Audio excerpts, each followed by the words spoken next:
Forex, right? So I know that these days Forex has gotten a bad rap because of all the spam. Hmm. And for those that listening, please stay out my inbox. But but can you explain the Forex markets and how you operate in the Forex markets?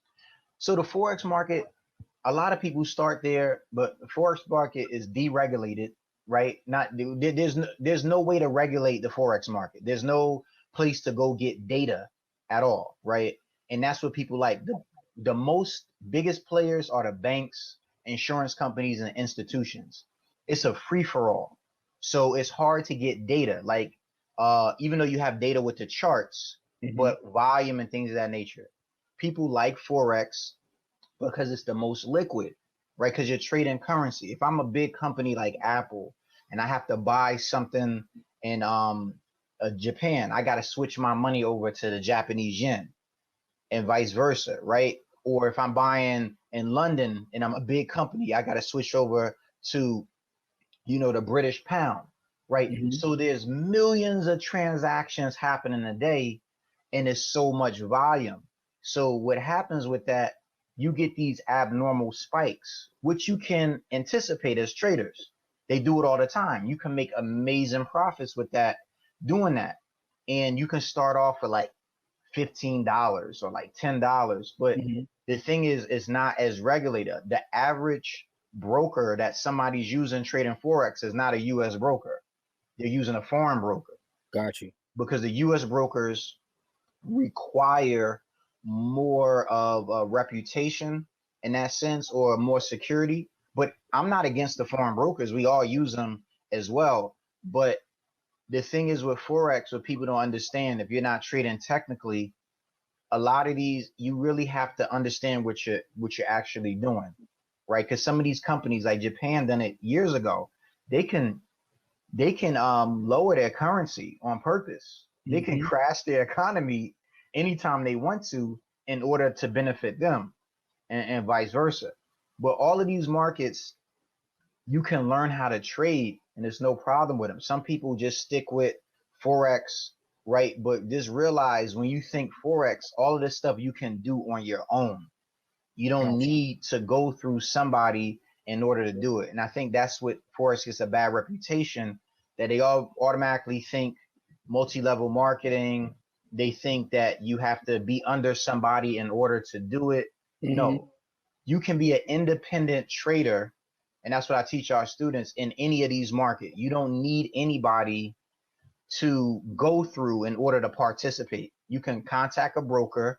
You can sign up on your own, get your own brokerage account, and get your own education. Yeah. Do it by yourself.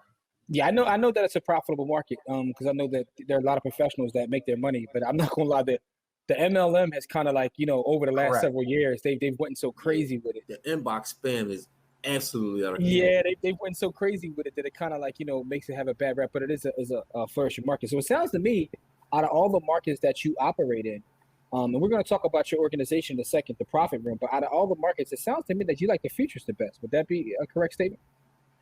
Personally, I like the future. So Latoya and I, we started off with stocks, Hmm. primary trading stocks, day trading stocks, and doing options. And we still do. Today I traded stocks as well. So the future side is one of the toughest markets. It's one of the hardest markets to trade. So, and I got intrigued by that. Like, we started with a other group of people trading the futures market, and what happened was, I had to step up in that department while Latoya was taking care of more of the stocks and options department. Hmm. So I found myself in the beginning falling in love with oil. And you don't see a lot of people like us trading futures. At all. It's a big boys game because it's very volatile. And I tell everybody again, like, there's no financial, like, it's very dangerous. It's a very dangerous market because you're dealing with a lot of institutions and professionals globally. These people that are buying the wheat, the coffee, the sugar, they're buying from big companies, you know. So these companies have traders on the back end, like major companies that you and I buy products from.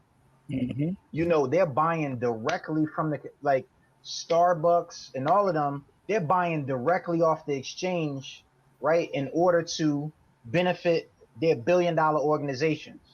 So you have to follow what they're actually doing, right?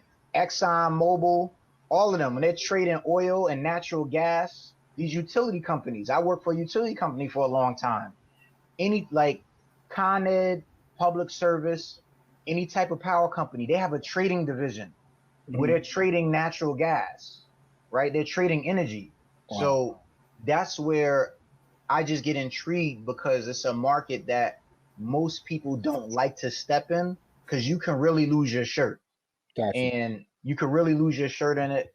But since I don't watch the news as much, it keeps me connected on global economics. Like what I was telling you about with the tariffs, a lot of people didn't understand what those tariffs was meaning, but I understood completely. I understood because of how much we trade our products and services worldwide. Well, hold on real quick. You said you don't watch the news that much?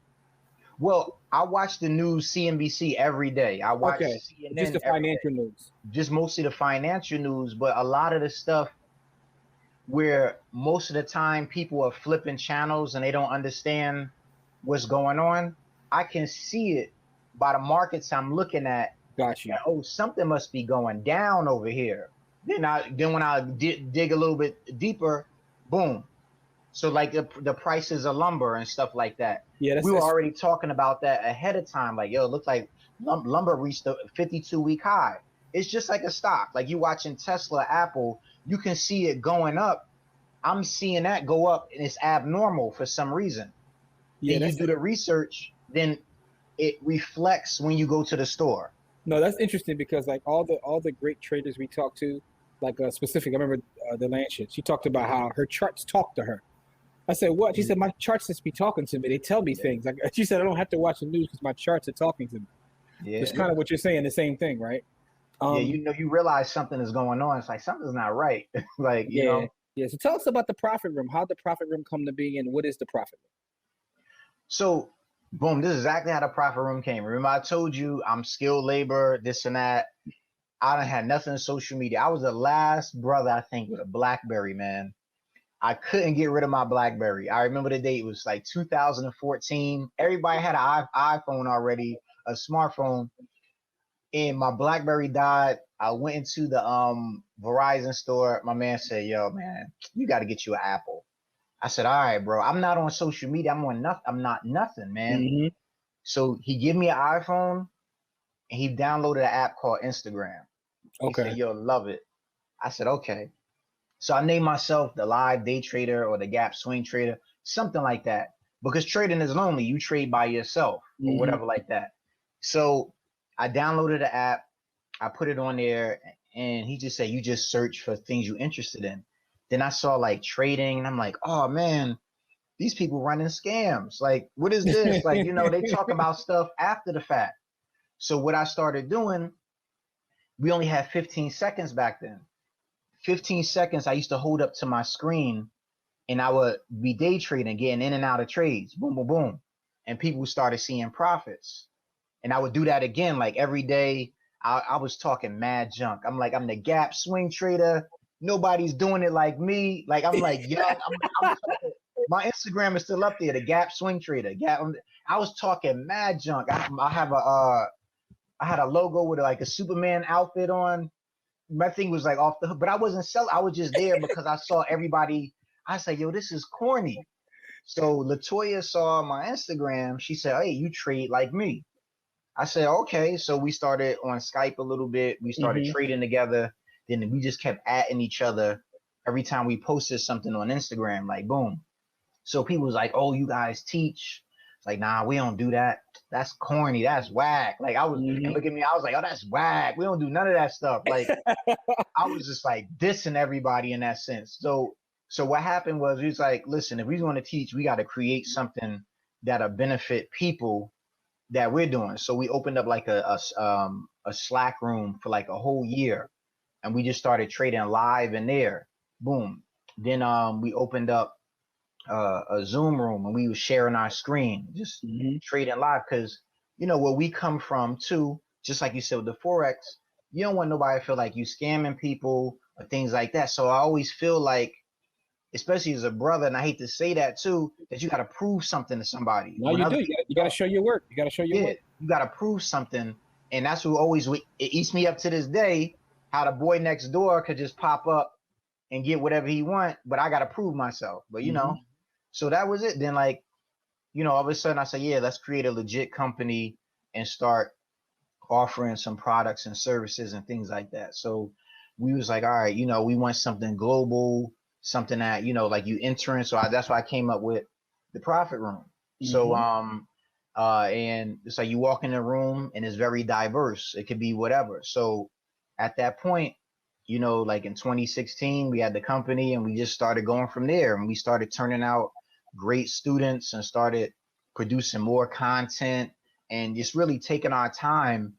And since then, we was able to do a lot, like the Fox Soul, the Roland Martin show. We was on in Essence magazine, just did something. We got a lot of stuff like you know, we are known like the Black Day Traders. So you Google us, we pop up, and you know, we just went from there. We just grew from there.